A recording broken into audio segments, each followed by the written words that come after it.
Hi, இந்த வீடியோவில் நாம் பார்க்க போகிறது Java if statement.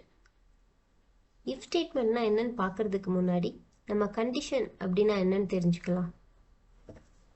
For example, int age equal to 21. Age is greater than or equal to 18 அப்படின்னு கேட்குறோம். எஸ், இப்போ இது ட்ரூ, ஏன்னா 21 is greater than 18. ஏதோ ஒரு கண்டிஷன் அதை எக்ஸிக்யூட் பண்ணும்போது அதோட ரிசல்ட் ட்ரூ ஆர் ஃபால்ஸ் அப்படின்ற ஒரு பூலியன் வேல்யூவை கொடுத்துச்சு அப்படின்னா அதை தான் கண்டிஷன் அப்படின்னு சொல்லுவோம். இஃப் ஸ்டேட்மெண்ட்னா இஃப் அதை ஃபாலோ பண்ணி ஒரு கண்டிஷன், அதுக்கப்புறம் கர்லி பிரேசஸ். இங்கே தான் ஸ்கோப் ஆஃப் இஃப். இந்த கண்டிஷன் ட்ரூவாக இருந்தால் என்னோட கோட் எப்படி பிஹேவ் பண்ணணும் அப்படின்னு சொல்லி இங்கே தான் நம்ம லாஜிக் எழுதுவோம். இப்போ if your age is greater than 18 அப்படின்னா you are eligible to vote.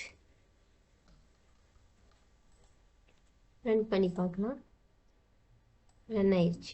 So இந்த கண்டிஷன் ட்ரூ, அதனால இந்த பார்ட் எக்ஸிக்யூட் ஆகுது. இன்கேஸ் இப்போ என்னோட இந்த ஏஜ் நான் 11 அப்படின்னு மாற்றிட்டேன். இப்போ ரன் பண்ணலாம்.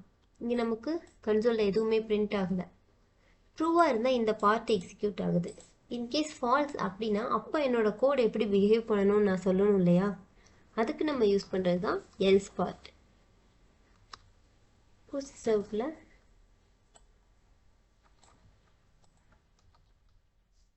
you are not eligible to vote. Run பண்ணால் எல்ஸ் பார்ட் எக்ஸிக்யூட் ஆகும். ஏன்? Age is not greater than or equal to 18. That's all.